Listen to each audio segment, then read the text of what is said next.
That's better. Let me think. But it's all right. You can't fix ugly. It's a mindset, bro. Oh, yeah. I don't mind it. And this is all the quotes that I have on my shirts that I sell. So not because, well, yeah, partially I'm selling them, but also partially because they're good quotes, and I might go on the tangent of them and then be like, hey, what was that quote? And I'll be like, I got it right here. Some of them are Corinthians, Ephesians, Isaiah 30. Good chapters. Yo, I can't have you get it. you got to. You're okay with me posting that? I don't care. Respect. As long as you tag me. As long as I can get the races. Exactly. I try not to indulge too much and stuff. It's a new thing. It's like I've consumed so much stuff, bro. I need to start being a creator.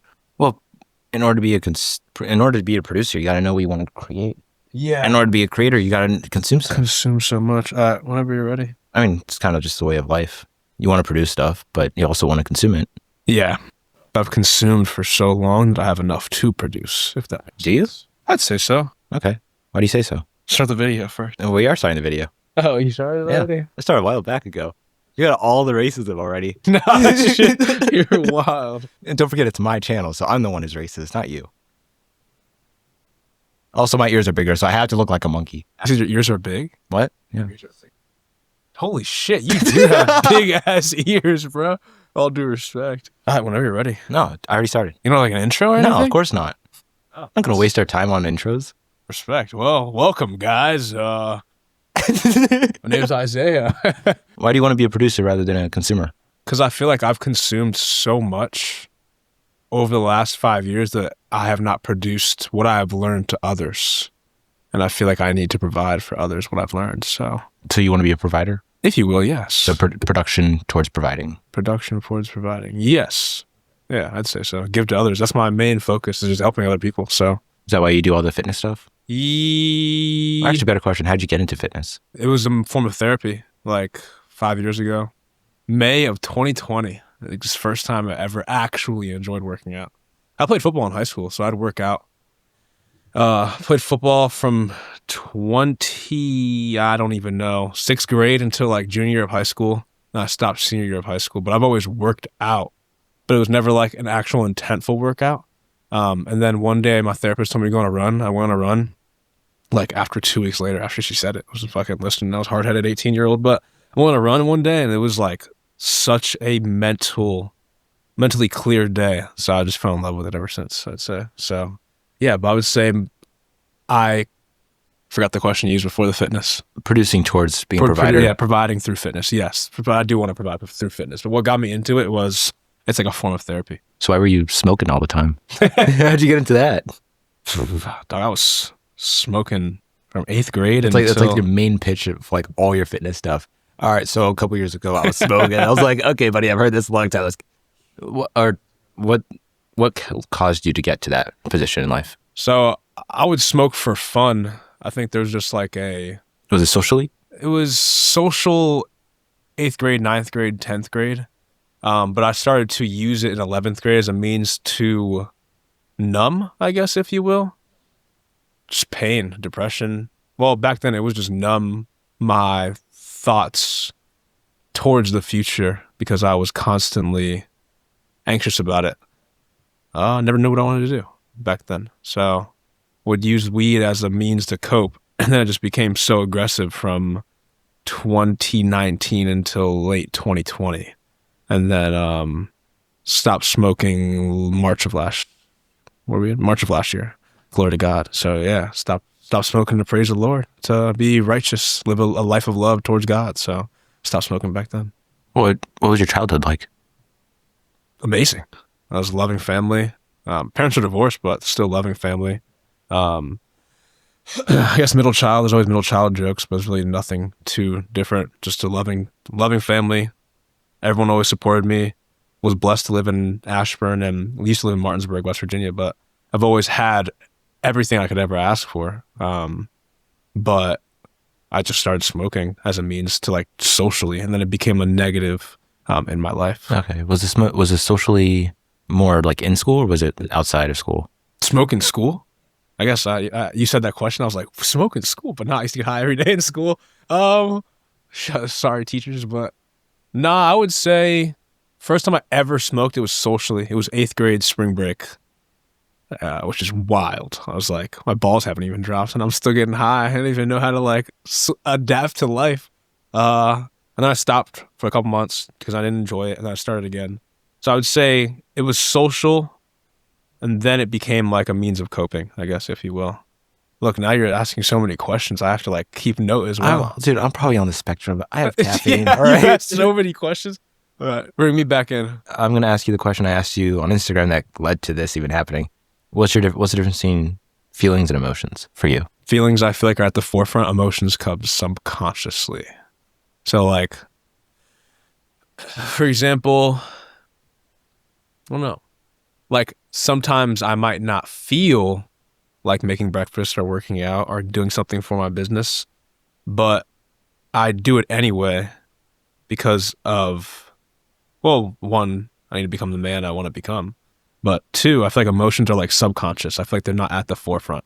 But I'd say, I don't know. It's a good question. Maybe emotions come first and like emotions are subconscious and then the feelings come to the forefront.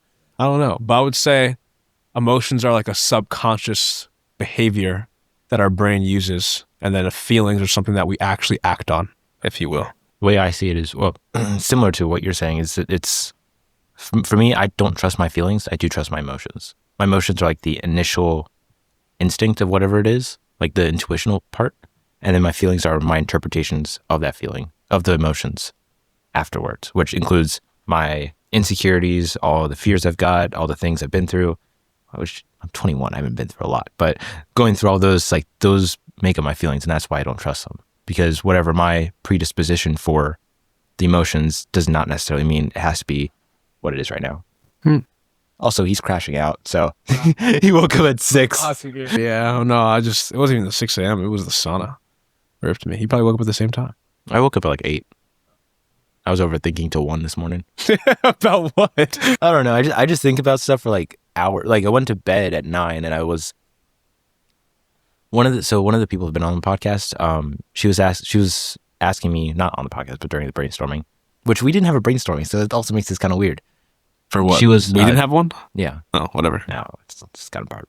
Oh, I mean, there's a bunch of stuff that I do have notes on. Yeah, respect. She was like, most people, whenever they wake up, they usually wake up with their eyes first, and then everything else kind of goes. When I wake up listening, and then I open my eyes. What do you mean by listening? I could be asleep unconsciously. That sense is more, I'm sorry to cut you off, but the sense of listening is ahead of your visual perception on things. Interesting. And then she was like, oh, interesting. Not many people say that. And I'm like, really? So last night, my eyes were closed. I wanted to go to sleep.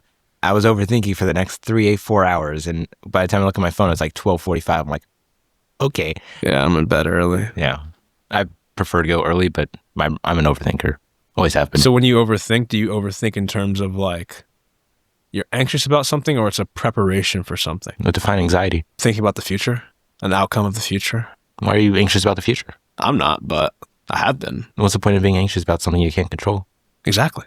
You can't control right now. But when you do overthink, right?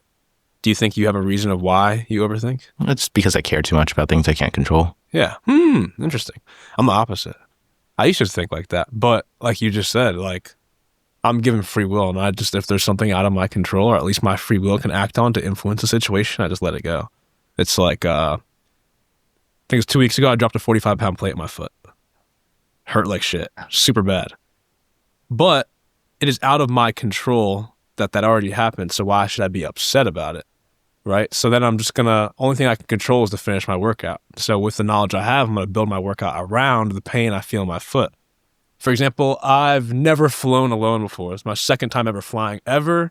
This Monday I got in at 7 a.m. My flight was at 5:25. And I'm in RDA, Raleigh Airport, and I went to the wrong terminal. And I was like 10 minutes from missing my airport, or my plane. And you were 10 minutes from missing the airport. I missed the entire airport. So I'm walking towards TSA, and the line is overflowing. And in my mind, of course, I started to get worried that I was going to miss my flight. But like 2 minutes into it, I just accepted that this is out of my control, right? It's the same as, it's probably over there, but there's a book I read every day called Transurfing. And why should I allow something to have such control over me? Because now that situation is in control, right? But if I just let go of the outcome of things, it's like it just comes to me naturally. It doesn't kind of like further itself away from me. So I just like, same thing, that's out of my control. So why should I worry about it? So I'm the complete opposite, I guess. In the last 5 years, I've practiced that. So it's an interesting spectrum of thoughts. Or Well, you're tying anxiety versus preparation. In a sense, if we're going on, I don't think anxiety would really be the best way of saying it, but rather I overthink on the things that I want to do, so that when I get into a certain situation, I'm already prepared for it. Prepared coincidences. So I don't know if it's, I don't think, well, okay. Future me would probably say it's anxiety.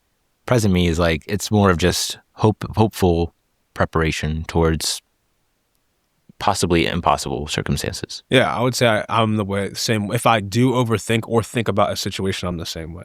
And you could say in the general broad scheme of things, it can be anxiety to the average meets the eye, but you're a man that is prepared for that desired outcome you want. It's like you're focusing on the process, so you actually are prepared for the outcome that you want to come out. Like, for example, when I moved into this apartment August 1st, and when I moved in This year.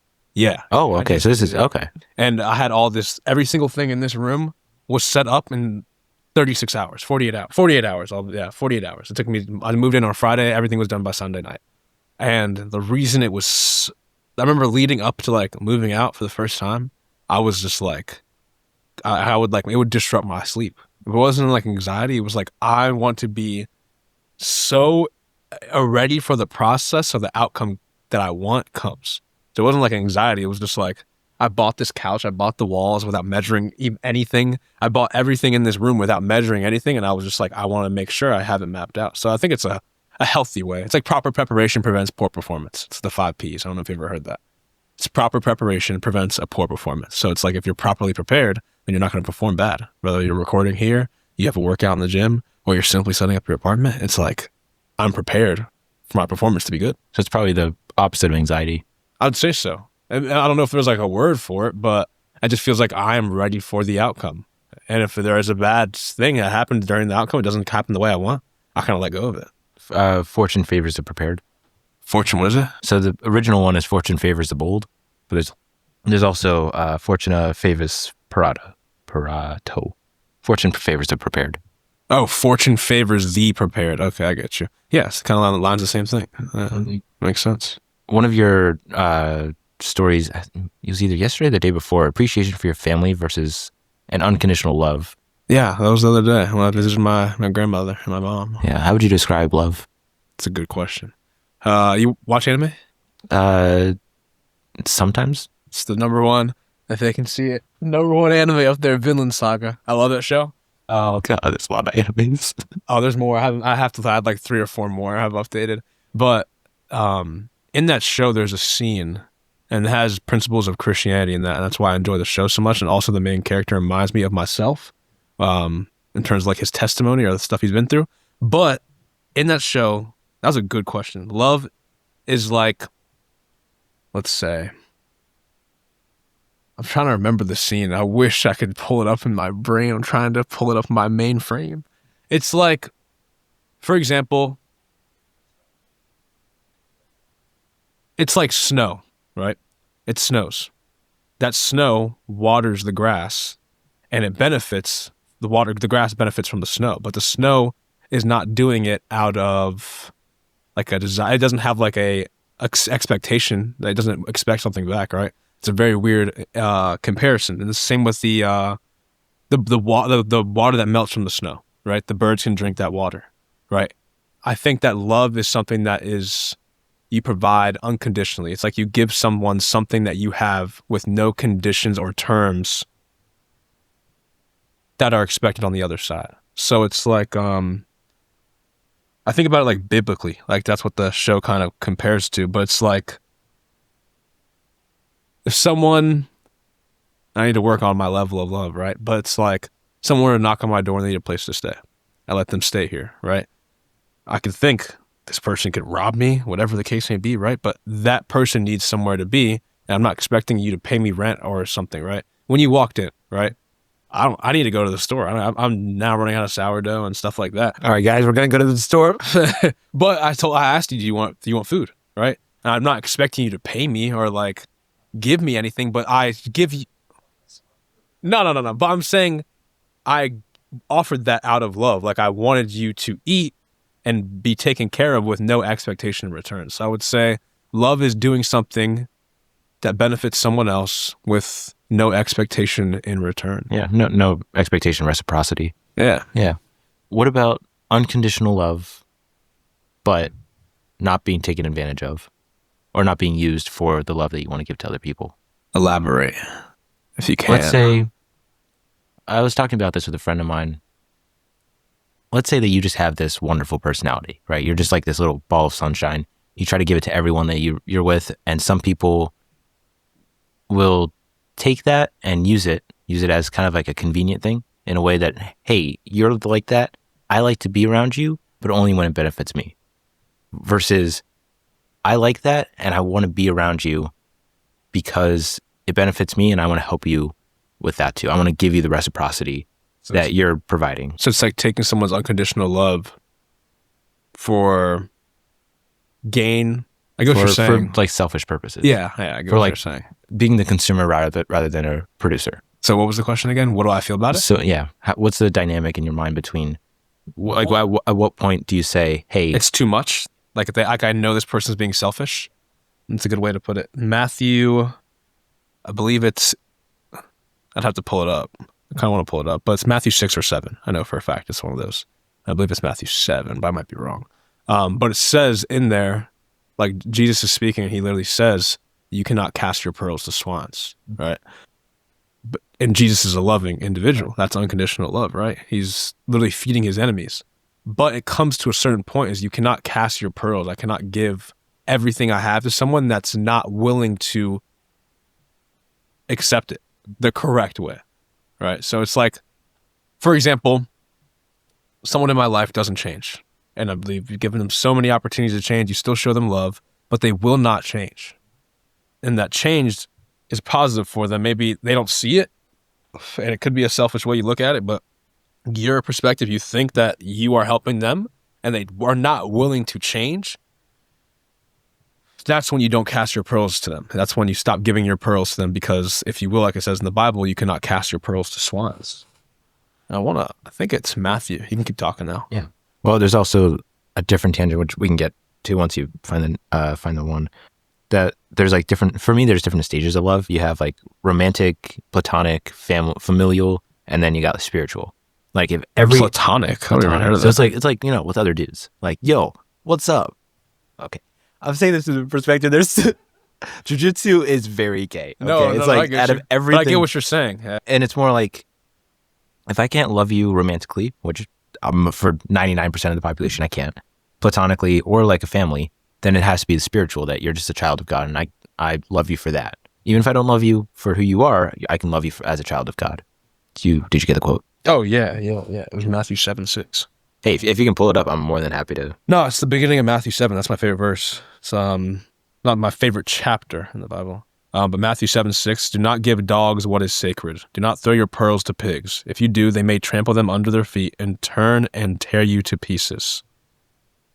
Oh, I have to read. There's a lot more context. But pretty much, wait, that's not the right verse. No, that's not the right verse. Wow. I feel deceived. But on that tangent, there is Poor Richard's Almanac. Oh, sorry. It is that verse, but it's, I'm reading NIV. I usually read King James. You're good to keep going. Well, you know Benjamin Franklin's Poor Richard's Almanac? No. Well, there's one of it's either that or maybe his autobiography, where he says, he who sleeps with dogs will most assuredly wake up with fleas. Yes, I get what you're saying. Same way. At what point do you say, I've helped you and you haven't helped yourself, therefore I can't help you anymore? Family is different. Family is like a whole nother level. I'd say it really, dude, I don't know. That's a great question. I feel like to me, I can use that feeling thing again, but it just depends, like really how you feel about the situation and the individual. But I would say for me, I would never gotten.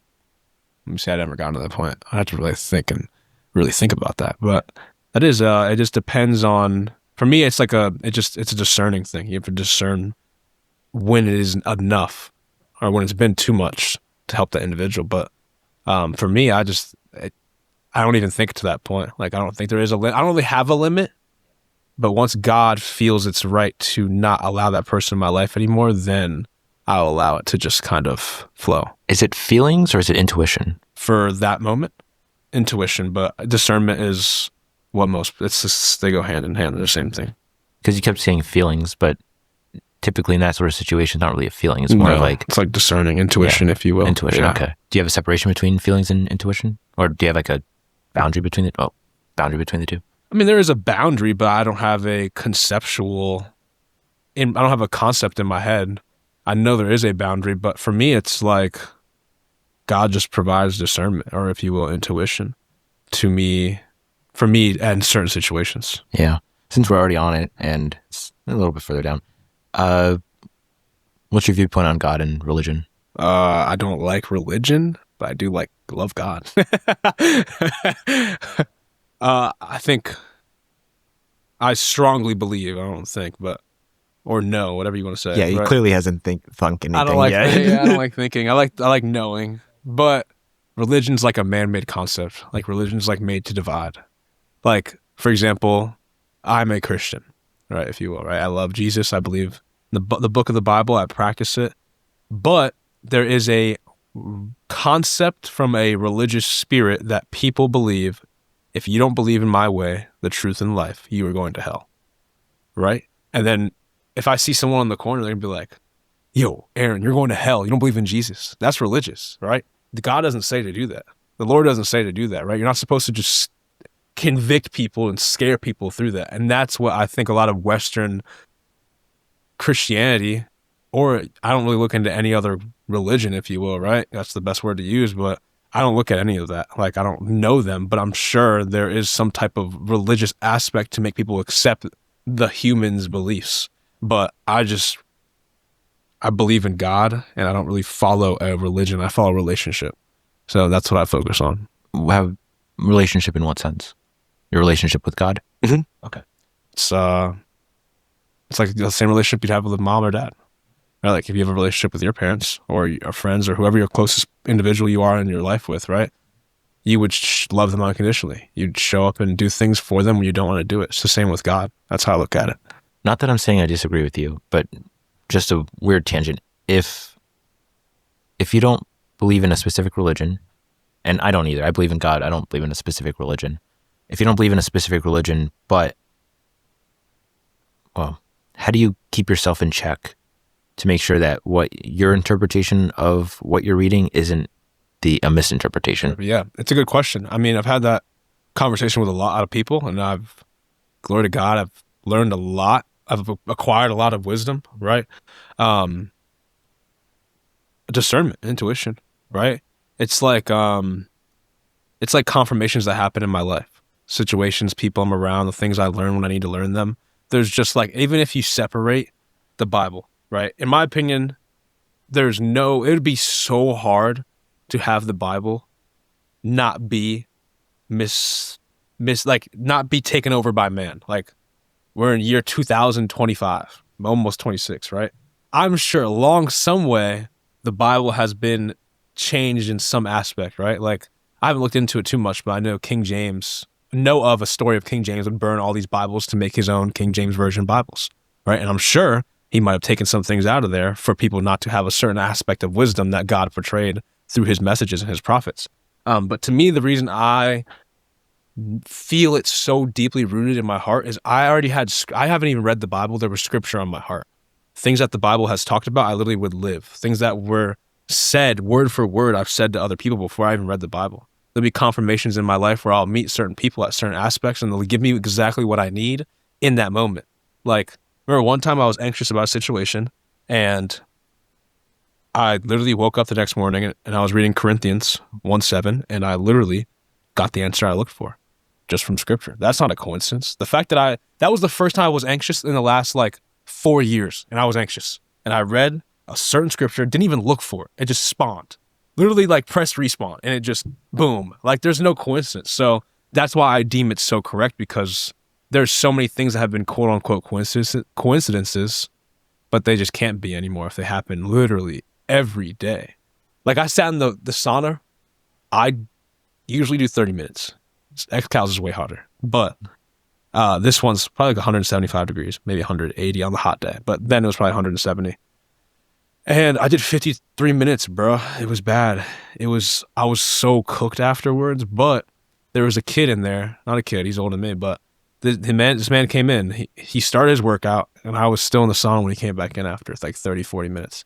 And he asked me what I was talking about. He's like, we're talking about video games. And I started talking about God. And he was like, dude, I have been like really looking into Jesus the last few days. And it's like, I want to start to like I wanted to learn. That's not a coincidence, bro. And then it's like I started saying things I don't even know where they came from. Like it's just like, no, I don't. There's just so many things that happen like that. So There's a bunch of different stuff. just choose one. I'm trying. Or wherever you're thinking about. I'm trying to go on it. And how would you define joy? I don't know. Never conceptualized I'm it. just depressed. Okay. Just a good feeling. I think it was yesterday.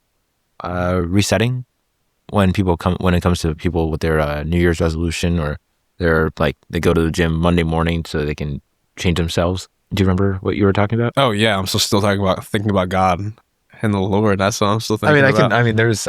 Do you want me to go on more? Sure, that's what we're talking about. Yeah. Keep it that way for a little bit longer. I think it's just okay, like joy, right? Like, okay, tied to joy. Like I remember vividly when I accepted God in my life. Like this is 2022, summer of 22. And I was still not living a life that was righteous. I wasn't living like a life that my father or mother would want me to live. I'm still getting high every single day. But I remember accepting God and having this ultimate anxiety lifted off my chest. And now I was just joyful. Like, I don't know. Like, that's the same thing. Well, there's one about peace. Whatever things are true, whatever things are honorable, whatever things are just, whatever things are pure, whatever things are lovely, whatever things are of good report. It says report, but it's probably report. Mm-hmm. If there is any virtue, and if there is anything worthy of praise, think about these things. Do the things which you've learned, received, heard, and saw in me, and the God of peace will be with you. What verse is that? Philippians. Yeah. Philippians 4. It sounds just so familiar. Yeah, I was just reading Philippians. And there's also probably one of my favorite ones, just because I'm very judgmental. I judge people all the time. It's actually my worst trait, because that's also why Are you working on not doing it? No, of course not. I love judging people. Yeah. So because I'm an overthinker and I judge people so much, I'm not good at indirect communication. So I'm good at direct explicit and direct implicit, but anything indirect, I don't understand. What do you mean by indirect? Direct is, hey, it's cold in here. Can you close the door? That's direct explicit. Indirect explicit would be, you know what? It's kind of cold in here, don't you think? I get what you're saying, yeah. And then there's also like implicit. It's like, you know, it's really cold in here. Implied, you should probably close the door or something like that. You know, they're different varying levels. So I'm good at direct explicit, direct implicit, but indirect anything, no. I won't. I don't want to do it because I will overthink it. Be like, this is what you mean. No, that's actually what I mean. What do you mean? Why did you just tell me that at the beginning? So, and that's also probably a personality trait. I don't mind it because I don't mind judging people. But one of the things that goes into my mind all the time is Romans 14. Why do you judge your brother? Why do you despise your brother? For we all stand before the judgment seat of Christ. Each one of us will give account of himself to God. Therefore, let us not judge one another any more, but judge this rather, that no man put a stumbling block in his brother's way or an occasion for falling. Romans is so fire. Same as might be Matthew 6 or 7 again, but it's like if there's a speck in my eye, why should I bother to worry about the speck in someone else's eye? It's like pretty much, it's like hypocrisy. It's like why am I worried about someone else? It could be lust, it could be smoking, it could be whatever the case may be. It's like, I should tell people to stop smoking, and then I'd smoke an eighth a day. And I don't know if you know how much that is, but it's like drinking like, I don't know, a liter of liquor a day, maybe. Probably, yeah, $40 of weed a day. Yeah. So that's like, I would tell people to stop smoking, but I'm still doing the act of smoking, right? So why am I, what makes me any different, right? It's still like any problem I have. It's like, I can't be a hypocrite, right? So it is important not to in my opinion, judging kind of puts a halt on your own growth, because if you can focus on what you can work on and then pay it forward, it helps a lot. It's also talking about, same person earlier today, emotional investment. People have different ways of emotionally investing in things. And that some people, like, you can look at someone and sometimes you're looking at them from a complex point of view, not complicated. Or it might be complicated, not complex. Because complexity has a form of order, a form of structure. Whereas complicated is like, this doesn't have any structure. And different people, like you did smoking, I could be like, well, that's really stupid because I've never smoked before. I don't drink alcohol. But I do drink a lot of this. Is that good for me? Probably not. Do I get too much of it? No. But it doesn't justify the fact that I have to use something else to get me awake all the time. Is it good for me? Probably not. You drink it. Yeah. Is there like a warning when they'll run low on battery or no? That's why it's plugged in. Oh, that one's plugged in too? Yep. Smart man. I've gone through many episodes. Okay, is the battery out? Is the battery out? Yeah, literally us too. You were there. We literally recorded an hour and a half and then got deleted. So yeah, I know. That's why I plug them in. That's smart. So when it comes to, well, I'm glad we went on a great tangent. Anyway, back to the other thing I was talking about, resetting. Yes, ask that question again. That for New Year's resolutions or like... I remember exactly. I was driving home. I do remember that, the exact thought process. And especially like Mondays, I will see so many people in the gym. And then Tuesday, Wednesday, Thursday, Friday... Motherfuckers are gone, bro. They're all gone. And then... It's... Keep going. One, it's like... It's a tomorrow problem versus it's a now problem. Kind of like what you were talking about earlier. Or earlier today on... what was it? One of your things earlier today. The challenging part of it, or routines, and well, that's a different tangent. It's a whole different thing. And I would say, my bad. What were you gonna say? No, one other thing. One of the last guy I did an episode with, Stephen Nolan. One of the things he talked or said was that procrastination is a form of failure. Up until that point, I didn't really think. I thought procrastination was just like, oh yeah, it's a tomorrow problem, not a I failed to do this today. Yeah, I mean, if you're procrastinating. I've talked about this recently as well, but it's like before I lived here, I would lay in my bed and I wouldn't differentiate my bed with sleeping or relaxing and procrastinating. And I would procrastinate so much, and what that ultimately led me to do is held me back from being the Isaiah that I wanted to be in the future, because all I was doing was doom scrolling or doing God knows what, everything away from what was going to make me a better version of myself. And if you look at it, you are failing yourself from being that better version of you could be on that day.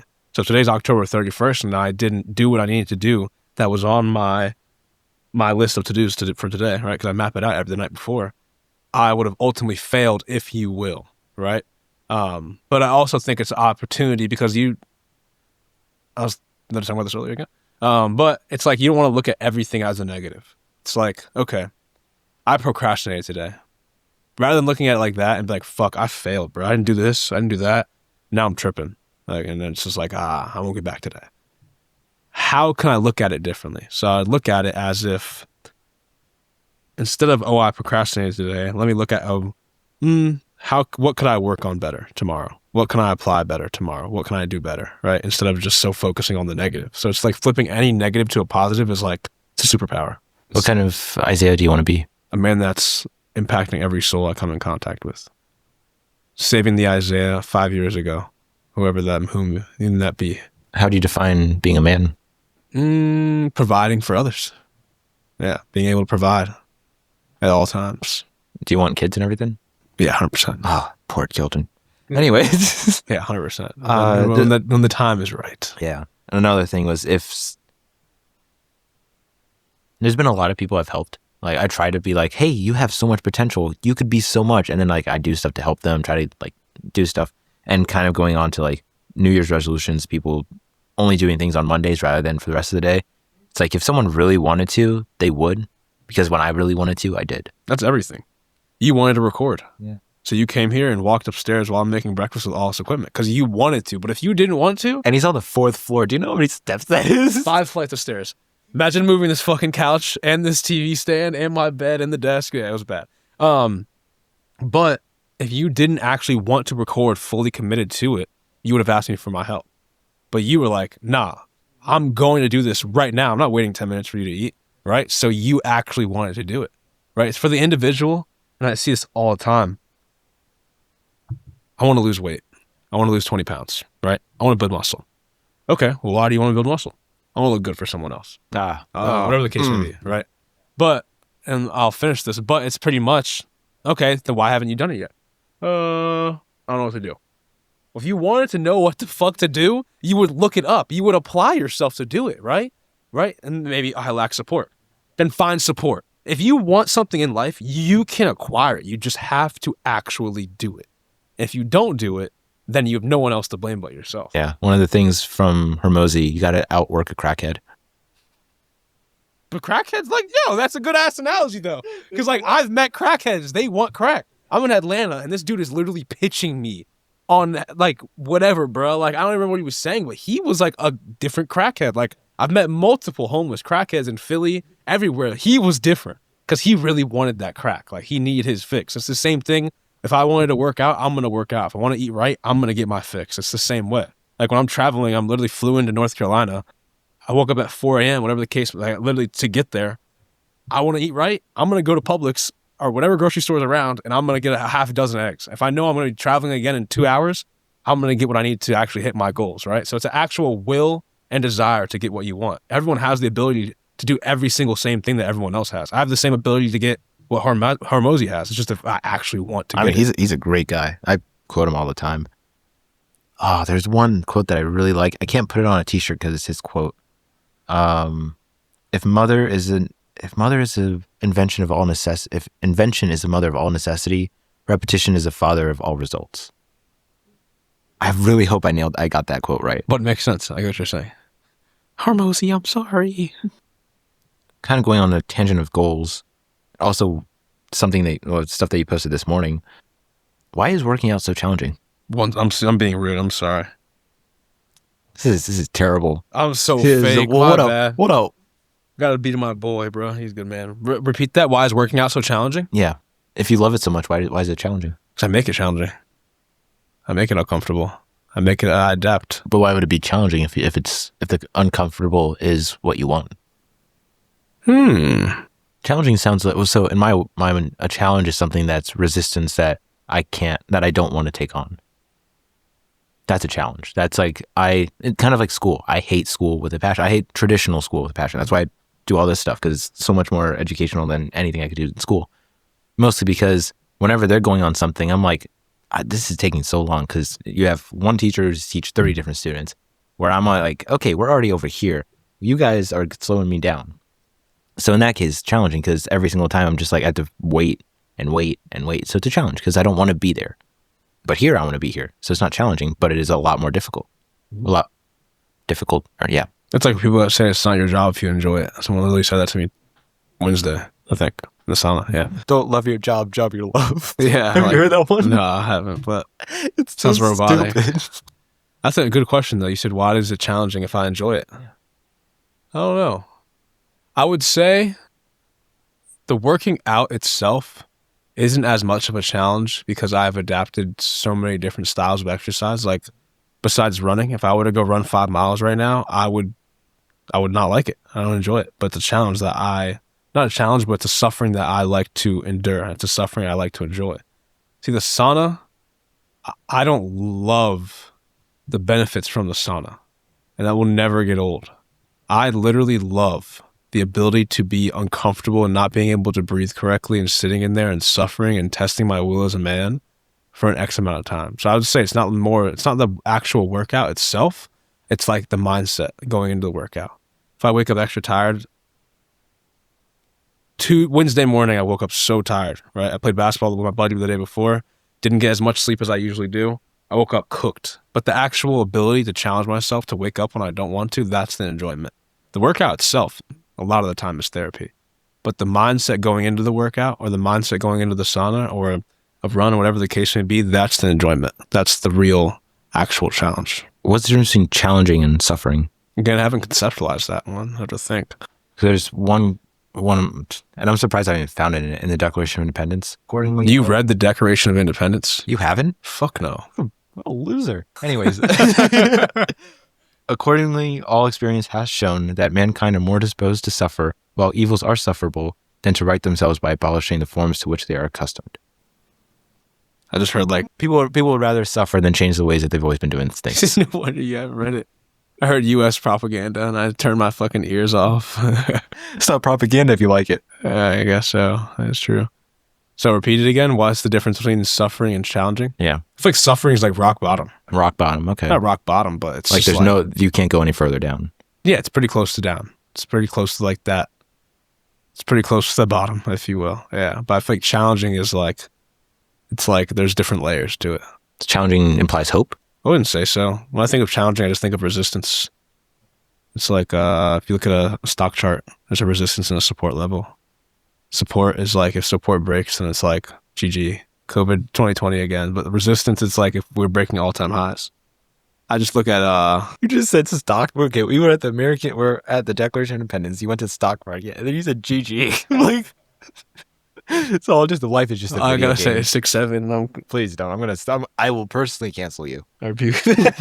No, I would say suffering is like rock bottom. Like it's as close as, like there's not as much enjoyment, but sometimes a challenge is good because I know that I'm growing. Well, both of them are good, but I would say challenging is not as significant as suffering. Okay, why do you prefer to suffer or do you prefer to be challenged? Depends the day. Depends the day, man. I mean, depends. I like both. I enjoy both. So they kind of, it's like a yin and yang. One helps the other. I would say suffering is harder to come by. Okay. Challenging is there's a challenge every day. Challenge to walk up those 5 flights of stairs. The challenge. Not really, but. No, I'm not saying that.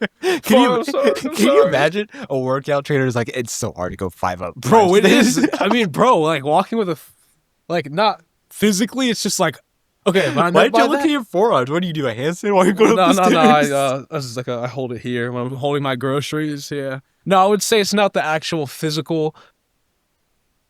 It's not the physical of walking up the 5 flights. For some people, it's challenging. What, the emotional? Oh no, it's the mental. It's the mental, not the emotional. It's like the battle. It's like, I really don't want to walk up. Oh gosh, I just walked up 5 flights of stairs.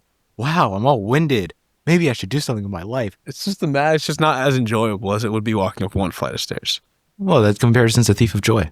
If you will, yeah, it is. I agree. I'm just messing. I'm just messing with you. Yeah, I know. Okay. I'm not messing. I gotta be humble. Forgive me, Lord. What were you saying though? Next one. I think maybe the last story that you have before I came here. Giving up versus failure versus it's not for me versus consistently avoiding. I don't even know which. So you were talking about, I think, or I don't remember word for word, that you don't want to give up. You shouldn't give up on your goals, your routines. Like your routine, I guess in a way, your routine helps you get to the goal that you set for yourself. Mm-hmm. And that you giving up, what? It's so interesting to see the way you perceive it. Why? Like I'm not saying, like it's just like perspective is so cool. Cause like I might not even like meant to, like that like might have not been the purpose. The purpose I had in my mind to say it to you, but you perceived it so differently, so it's cool. It's like your words are a paintbrush. We started this with me overthinking. But I overthink it. It's not even that. It's just, like here's it's a tangent, so there's cool a tangent, there's another tangent, there's another tangent. Let's just go on a bunch of tangents. Yeah, it's like your words are like, I have to be like your words are a paintbrush. So the way that you say your words, they can come off in different manners. But I'm going to be honest with you. If I was a painter, I would take the entire thing and just swash it all around. Because I'm not that creative. You are. No, I'd just make it like some brown ink or something. And then be like, whoosh. This depends. Oh. So is there a difference between giving up, failure, this is not for me, and then you just consistently avoiding, like procrastination? But procrastination's like, at least in my mind, procrastination is more of, this is going to be a later thing versus I don't want to do that. So procrastination, giving up, this is not for me, and failure, those 4. I would say this is not for me and giving up. No, they're not the same. Procrastination, failure, you failed. You can't do it. How do you time failure? Not being able to do a task. Not being, gun to your head, you can't do something. Well, then that's not failure. If a gun is to your head, you don't have any control over that. And you know what I meant. It's kind of like hostage situations. When you have a hostage, you have a lot of control. And the point of an interrogator, mediator. I forgot what they call them, but it's to get the person to calm down, provide incentives, be like, hey, there's women and children. You shouldn't have those. Decrease the power, get more leverage, and then, go for the kill. So where was I going with that? I have no idea. I need more caffeine. Yeah. Pretty much, in my opinion, though, the difference is failure. You can't do a task anymore. This is not our failure. Giving up is not necessarily failure. You just, with your free will, decide you cannot do it anymore. This is not for me, is you're still trying to do it, but it does not feel like it's literally capable in your reality.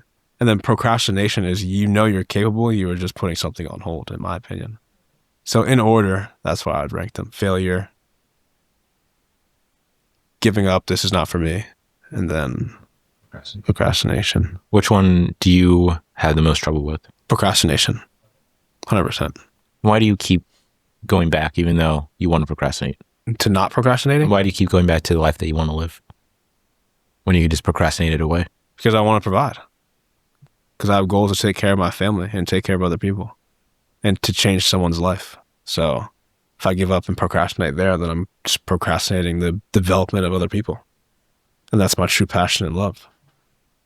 So if I sit and procrastinate on the couch and scroll for too long, then I'm just maybe stopping myself. No, we call that research. It can be research. When you're doing social media, it's called research, which then could lead to procrastination. Yeah, it's just like, where's that limit? No, trust, it does for sure.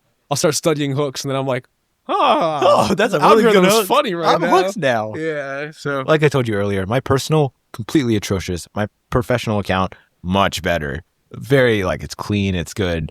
Personal is just trash, right? It's all cooked. Would you agree journey over reward? Enjoy the journey rather than seek the reward? Because when I get to the reward, why would I? I'm going to be looking for more again. I'm obsessed with the process right now. I've never been so in love with the process before in my life. Then if you're so obsessed with the journey... Not bad. No, I'm just thinking that. This might be one of the most times I've enjoyed the process so much. But if you're so obsessed, what? If you're not obsessed, but if you enjoy the journey so much and you have routines in place to keep you on that path, to keep you not straying far, then what about getting to the point where you're doing the same thing over and over and expecting a different result? Well, I've heard some say that's insanity.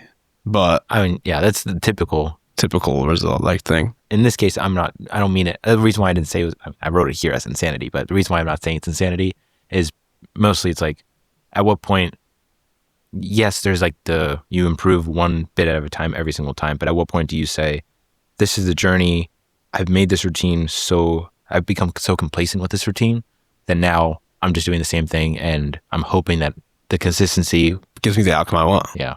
But it doesn't, because now you're comfortable with something that kind of worked but doesn't improve. Discerning, knowing. You'll know when your routine or your process is right when you're seeing improvement in some aspect or getting recognition or confirmations from others and your peers. But as well, I think it is important, the first question you first started with, is I do know deep in my heart that it's so much better to focus on the process and not the outcome. Because it's if the outcome is on a string and there's someone pulling it with a fishing pole and I'm so focused on the outcome, it's going to keep getting pulled further and further away from me. That's because I don't even know how to get the outcome.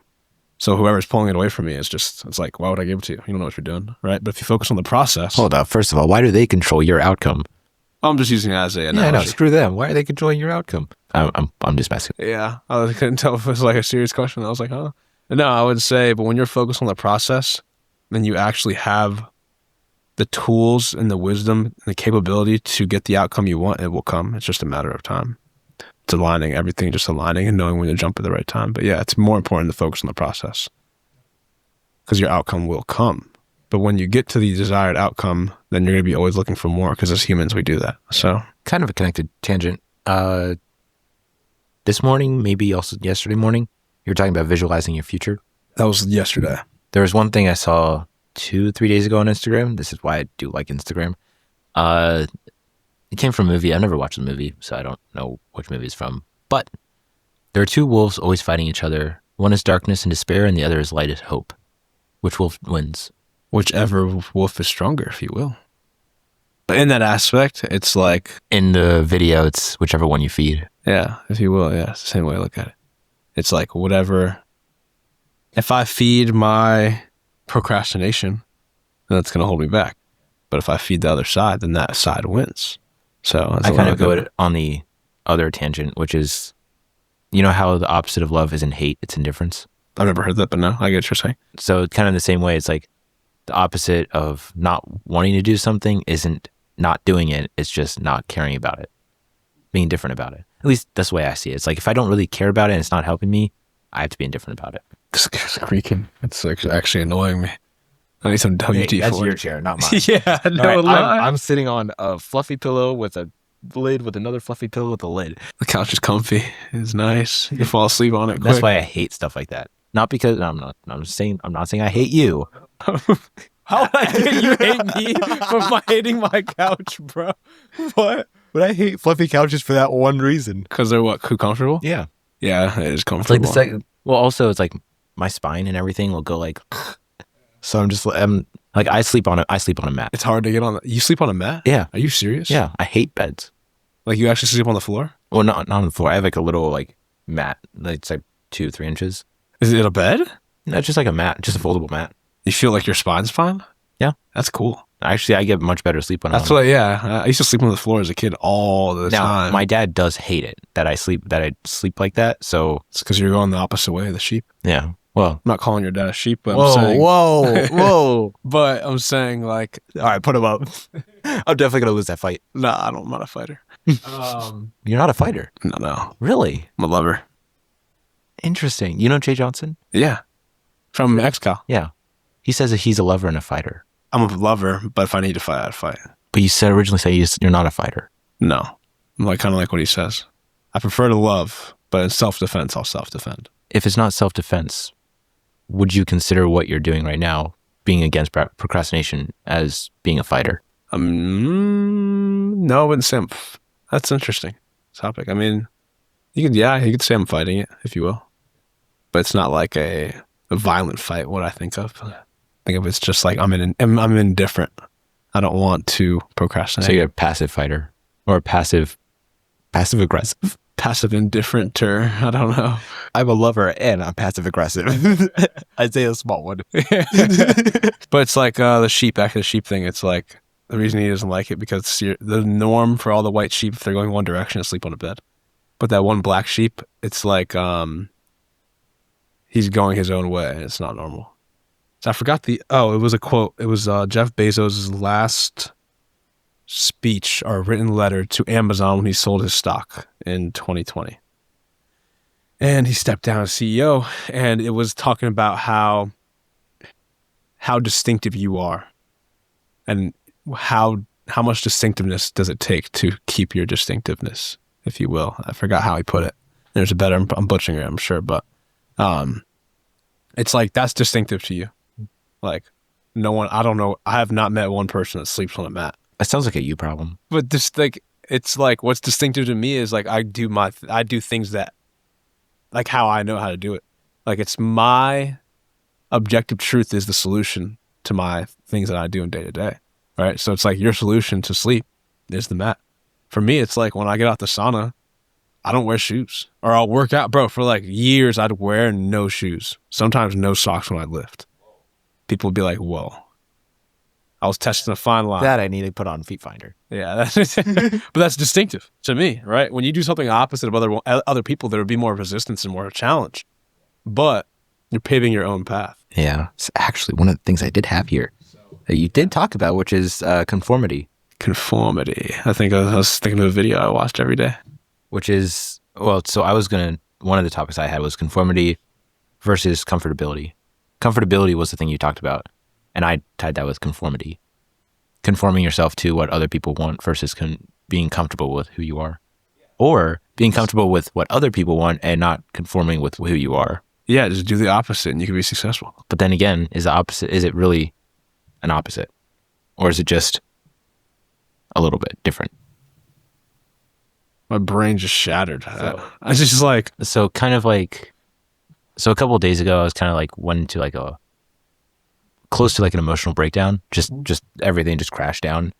Doesn't happen at all. Like that's the first time in many years that happened. And I kind of think of it like a pendulum.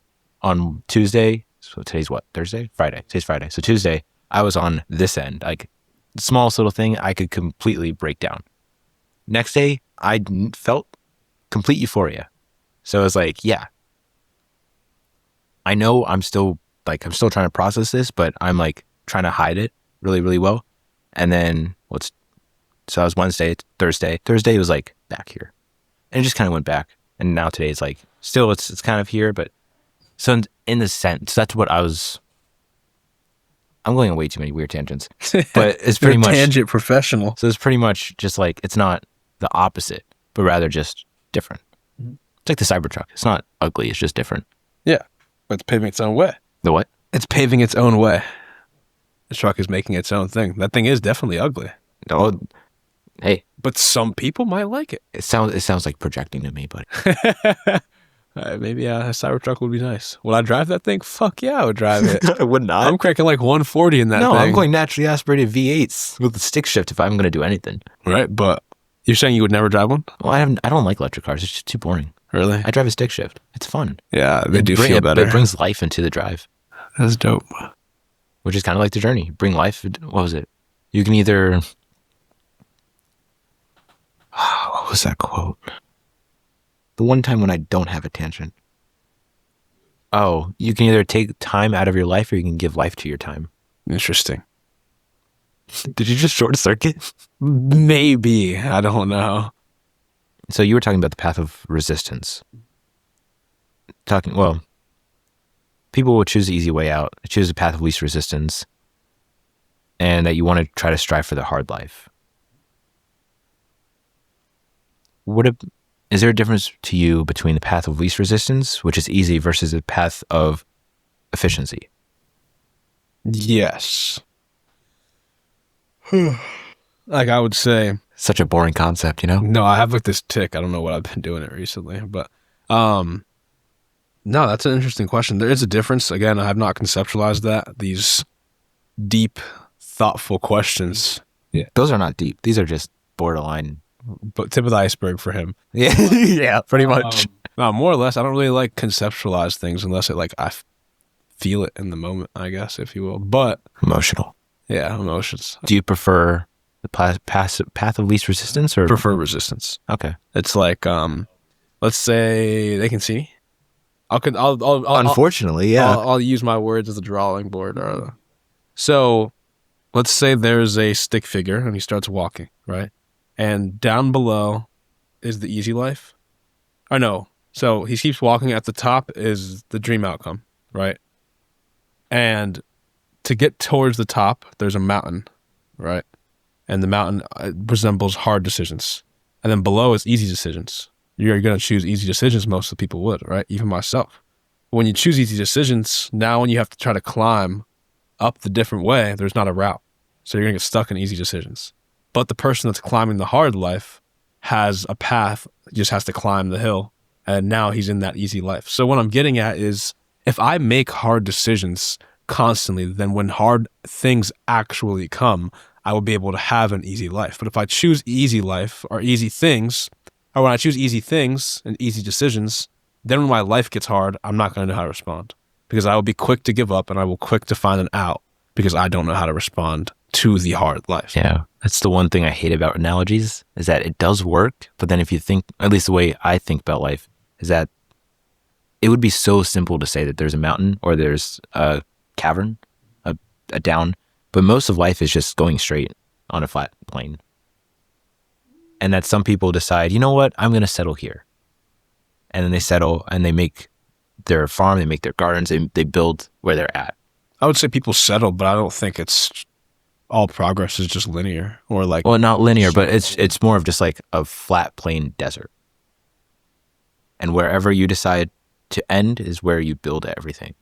And it's like you think of it not thinking like everyone has a starting point. Like think of it like this circle, like this table, where I might start over here, you might start over there, someone else starts over there, and different quadrants of this thing. Which you know how a circle isn't perfectly round, but rather it's like when you're calculating a circle, you do every it's like almost like tiny little triangles all over the place. Mm-hmm. It's like it's not There's different quadrants, and yeah, different but like as you quadrants are zoom in, like it gets more rigid, right? So think of like there's infinite number of possibilities to end in, and you end up going over here and settling, and you go over here and settling. It's not, and sure, this is 2-dimensional space at 3D, and now you got like you settle up here, you settle over here, but someone might be really good at settling down here, or they might be really good at up here, but there's less oxygen up here. Now, of course, there's also down. There's, you can get into the 4th dimension if you really wanted to, but essentially, it's not so much. Well, the way I see it, it's not so much one or another. It's more of a spectrum.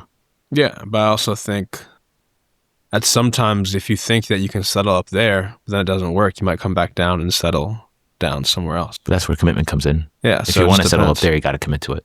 But some people don't commit to it. Yeah, but you traveled all the way up there. Why would you want to go back down? Because this is not for me, like you said earlier. Yeah. Might not realize it's for you. So then you come back down and find a new path. Only thing that sucks about being 21, I'm like, I want to do this the rest of my life. Can you do it the rest of your life? I don't know. Yeah, you don't know yet. But it's at least worth the try. Just don't give up, and then if it hits failure, it hits failure. I'm not going to regret trying. I'm just going to regret not doing it. I don't understand people that don't try shit. Well, it's comfortable. Very comfortable. Everything. But you still have like a desire to do something. Well, everyone has a desire. Yeah. How long have we been recording? I don't care. So if someone really wanted to, take they into would. convo, my brain's fried. If someone really wanted to, they would. Because when I really wanted to, I did. Yeah, exactly. The same with me starting everything I've ever started in my life because I actually wanted to. You want to get that espresso shot? Nah, I swear, if you're... I'm good. Next time. You're like, my brain's fried. I'm like, just add a little bit of caffeine. Nah, I think my brain, I think it just needs a new topic. What are we talking about? Okay. What topic? Oh my gosh. You choose. Don't choose one. There's so much. Oh my gosh. Stop talking, You better have me. You stop talking, bro. You're the one who does all the Instagram stories. You're the tangent guy. Do you want me to give you options so you can choose which one you like? Cross the ones that we've done. Did that, gone in religion. Tattoos, I kind of wanted to figure out why you have tattoos. Why I have tattoos? I don't even show them. It says time heals all wounds, family, staircase, 75 at the bottom, and then there's a rosary. What's it 75 for? My parents' birth year. Both their parents' birth year. Why did you decide to get a tattoo? I've always wanted them. My dad had them. I thought they were cool when I was younger, so I just thought they were cool. Dad said I can get a tattoo at 16, but my mom was like, fuck that. I'm glad I didn't get a tattoo at 16, but as soon as I turned 18, I got a staircase, and then I got this by someone else, but I did not like the staircase. Oh no, I got this clock, then the staircase, and then family afterwards. It was definitely painful, but yeah, I always thought they were cool. I always grew up seeing my dad have all these tattoos. You look up to dad, so I thought they were cool, and I will not be getting any more because my body is perfect how God created it. So, but any elaboration on the tattoos? Any questions? My mind was just like, perfection is an illusion. Yeah, my body's fine. But yeah, no, I got this half tattoo sleeve a brick ago. Yeah. It's weird to see. I haven't even looked at this tat in a minute. I have this thing on my body. I don't really I forget that. Dude, nah, after I got the staircase. You seem like the kind of guy who would be in the mirror posing like, oh. Nah, I don't pose. I do not care about my body. And yet you still eat healthy. Yeah, because I don't care about my physical appearance to others. Oh, yeah, me neither. That's why I say I'm ugly every single time I start an episode. It's power in the tongue. Yeah, it's fun. Do you believe you're ugly? No, of course not. It's so weird looking at this tattoo. Like, I haven't even looked at this in like years, bro. You bring it up. I be forgetting I have a tattoo and shit. What's the little thing going across right there? It's a rosary. So it starts here. It hangs on my shoulder, and then it crosses into the clouds, and then the cross hangs here.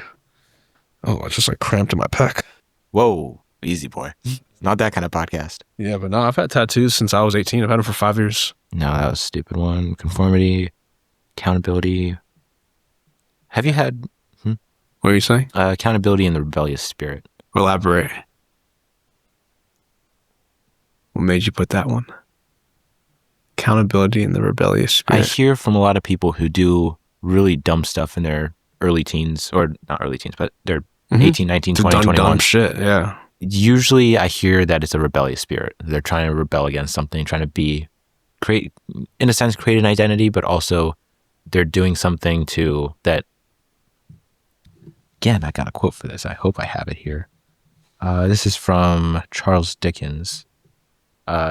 In a word, I was too cowardly to know what I knew to be right, as I had been too cowardly to avoid doing what I knew to be wrong.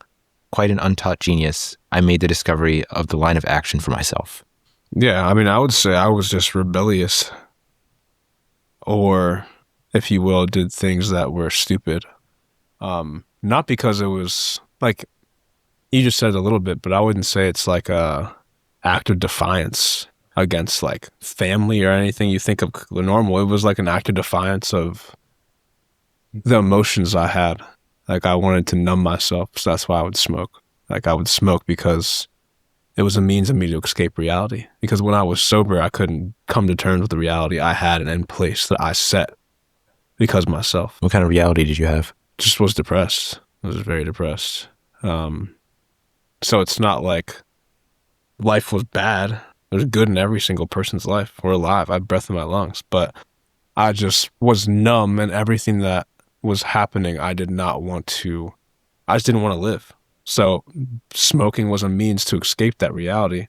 And when I was sober, I had to live. So all smoking would do was just numb my thought process and my capability to be present and actually in reality.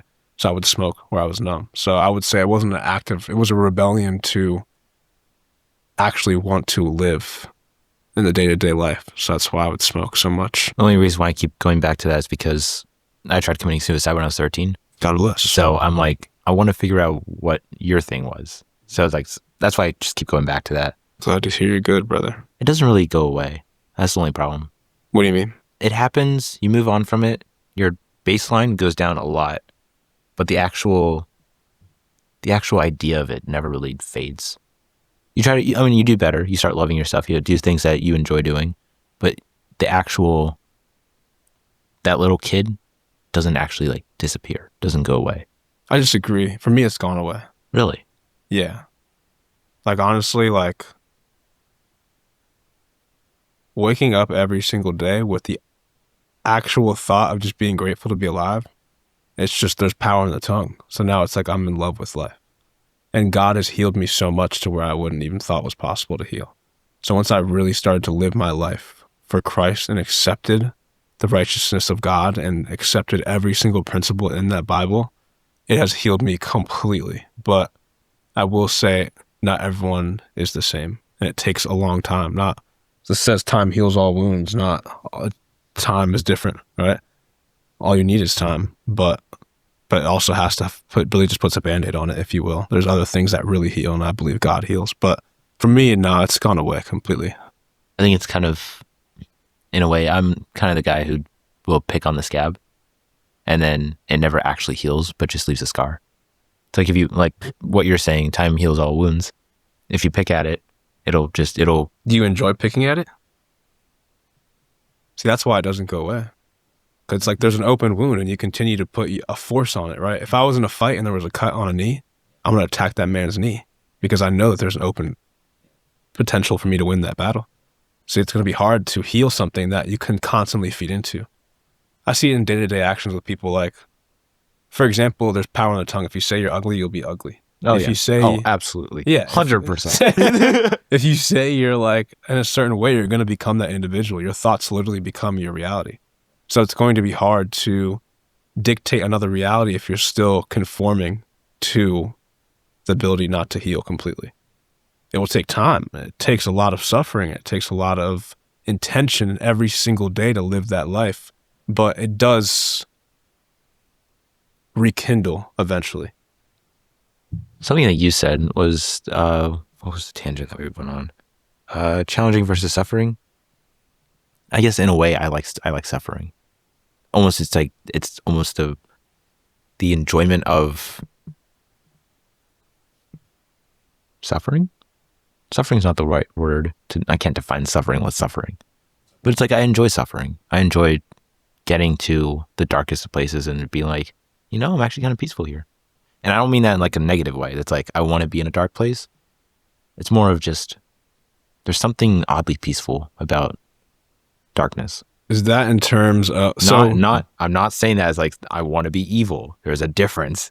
Like, I don't want to intentionally put that on other people, but it's like, I'm so used to being like that that it's almost a form of healing. Well, that's one. That's why the scar never heals. But two, for me, I like suffering because if I know I can suffer in a certain aspect or be in that darkness or I can be in the flame of the fire, then it's like nothing else can really fade me, right? It's like I know I can do so much more. It's like the hard decisions go to the hard life, right? But if you're feeding, it's like everything's a muscle. So if you're feeding that muscle of darkness, then you're going to be more susceptible for that thought to never go away. It's not so, well, darkness is maybe not the right word for it. Even though it would be like suffering and darkness intertwined. It's more of kind of like when I wake up, I don't open my eyes, I just listen around. It's like I'm more auditorial, I guess. So it's not so much there's darkness, it's just there's being peaceful and not being able to see anything. Is that because you don't want to see? No. It's just more I'm at peace with not seeing anything. Which I think I might actually have a tangent on that one. Yeah, I'd say I've flipped the switch completely. I'm like the opposite. I'm going to tell you the quote, then you tell me what you think, okay? The infinite wonders of the universe are revealed to us in exact measure as we are capable of receiving them. The keenness of our vision depends not on how much we see, but on how much we feel. Yeah, I say this. Helen Keller. Helen, was she a real person? Yeah. Sorry, bro, I don't know. I've heard too much propaganda. I don't know if it's true or not. People only see they only see what they understand emotionally when what they see in others. I forgot the quote, but it's like, for example, anyone I talk to, like you have an emotional intelligence or depth that you understand yourself that you can hold a conversation with me, right? But I might not be able to hold a conversation when you use certain intellectual words because my vocabulary doesn't stretch that far, right? But an emotional intelligence, right? You only can understand what you see in yourself, what you see in other people. So the people that, I ask them a certain question about their mental well-being, they don't understand it yet. So it's not going to be it's not mutually beneficial. I wouldn't say it's not mutually beneficial, but yeah, if you will, yeah, because they're not going to understand what I'm saying. So you have to conform to someone's level for them to understand what you are talking about. That's why a lot of people, and I mean with all due respect, but a lot of people aren't emotionally intelligent. They don't really understand themselves. Because it's like, and I would say, most men don't understand themselves, as I've learned. But some people do. I'm going to say this from the perspective of my own family. Some people don't have time. Yes. To get into that. Exactly. My parents came from villages, one in India, one in Sri Lanka. Mm-hmm. Small villages. Sri Lanka, you said? Yeah. They're like, you don't have anything there. And somehow they went from there to here, had a family, and somehow I came out. Which I think is probably the worst part to this entire story. But the point is, like, are they emotionally intelligent? Not as much as I would hope them to be. But then again, for my own family, I don't have high expectations for them. Because as you were talking about in one of your things, it's like family is family. Yeah. I think they don't have time. It's just the matrix, bro. Yeah. And it's my job to have the time and to do one step better than they were able to do. Facts. That's, as all of us as humans should pay it forward and make sure someone's doing something better than I learned, right? We're all doing life for the first time. But it's interesting that you said that you responded with they don't have time. Because it's for a reason that people don't have time. It's when you walked in, we said time is a man-made concept, but it is interesting because our time is taken away from us. Well, there's two ways of looking at it. People don't have time and people don't make time. Those are two different things. Yes, I agree. One is of ignorance, one is of stupidity. Yes, I agree. And stupidity, like for me, I can tolerate. What are you doing? Stretching my hamstring. What are you going? Man, what a fitness trainer. There's like, I can tolerate someone who's ignorant because they're stupid. That's one thing. But I have zero tolerance for someone who's stupid because they're ignorant. It's like you can't blame someone who's already stupid. But you can't blame someone who's ignorant. No, I do agree. That's an interesting way to put it. Because people do have time. They just don't choose time. It's just like working out. Scroll or work out or watch their Netflix or whatever the case may be. Some people just don't have time. Like, simply because they're trying to provide for their family after moving from a country to another country. Or you actually have other lives to support. So I would say, yeah, You can't judge them, but you can judge them if they don't. You just don't cast your pearls to swines, like it says. Yeah, like it says. But no, yeah, it is definitely interesting. But yeah, you have to you only can see what you see in yourself to other people, and that's why it's hard sometimes to hold a conversation with certain people because they don't have an understanding of who they are, where they are. And it just sucks that how people. How old are you? 24? 25? 24 in 2 weeks. Oh, jeez. I don't have my watch on. No, November 16th. I don't know where we're going with that. Sense of novelty. Elaborate. That most people who don't want to make time, or don't have the time. I just said 3 things, 2 of which are the same. It's the sense of novelty and discipline and consistency. How do you avoid your routine becoming complacency, like mundane, and then turning that into, do you have a sense of novelty to make it more enjoyable, like the tiny little wins? Or do you prefer to have something consistently every time you show up, it's the exact same way? No, I like to enjoy little wins, 100%. Like I had a little win this morning. I woke up and I was so wired. Like I was alert. Wednesday I woke up and I was absolutely cooked. I literally pressed snooze and then woke up and I was like, I'm a bitch. I'm going to wake up. And I woke up. But today I was like, I'm ready. So I do have a super consistent manner, but there are little wins. Like, but you can make anything could be a little win. Like when I finished breakfast earlier and I was like, dude, I don't like finishing that meal. I could be like, you were so hyped when you finished that breakfast. You were like, this was fire. It was so good. I was like, dude, it was just breakfast. It's so good though. Like that's a little win to me. What did you have? Sourdough. It was like avocado toast on sourdough with everything seeds and then lineage honey, 4 eggs and a cup of egg whites. Weird tangent again. 12th time. You set a ship at sea. No captain, no crew, no destination. I love that one. Do you know the Steve Jobs quote or the story where Steve Jobs goes into, or he heard this from another person, where a group of people were talking, one of them was like the CEO of Apple at the time. This was like in the 90s when everything was going chaotic. And one of the people was like, or the CEO or someone was like, my job is that we're all in a ship or in a boat that has a hole in this middle and we're currently sinking. And my job is to get everyone facing the right direction. And then there's talking and he leaves. And then one of the other guys asks, well, what about the hole? You were talking, okay, your thing was about routines and how you have to set a ship to sea with a captain, with a crew and destination. Mm-hmm. What about it? I don't know. Anyways, other tangent. I've got like a couple more tangents and then whatever you want to talk about. Yeah, no, that's Earl Nightingale though. Strangest Secret. It's one of the best videos I've ever watched in my life. It's a powerful video, but it just talks about goals. It's like if you were to have a goal and you do not have the necessary tools to hit your goals and an actual plan or a process to do it, you're not going to get your goal. That's why I use that analogy. But if you have the actual steps you need to take, then you'll actually hit your goal. I have another tangent that doesn't work. I'm like, I'm cooked at this point. Toasted, actually. Anything you wanted to talk about? Nah, I don't know. I'm just talking, bro. I'm just yapping around. How many more tangents are you capable of going through? I'm chilling. So I was pissed. I'm crashing out. I mean, I've got caffeine. I'm doing well. 2 questions I ask everyone. To end it off? Yep. Who do you want to be 10 years from now? And what would you have told yourself 5 years ago? 10 years from now, I am going to be the man that's making a lasting impact on thousands of people. Thousands? Yeah, and that's providing for my mother and my father and my brother, my sister, and my future wife and her family and whoever else. Providing for everybody.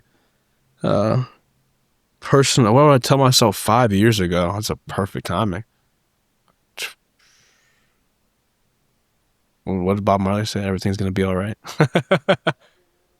I don't know. There's so many things.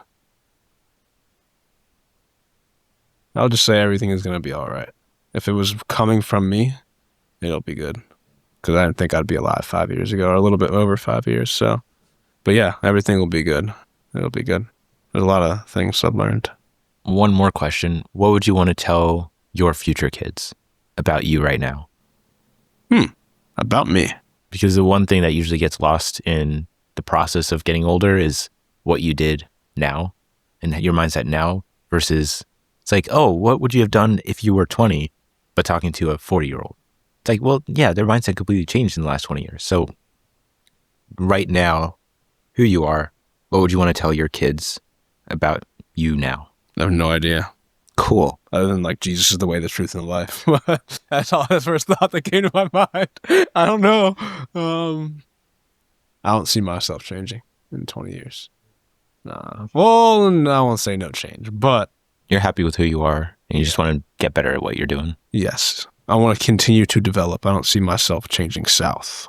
Any more questions? No, that's pretty much it. Yeah, that was dope. I appreciate you, brother. Yep.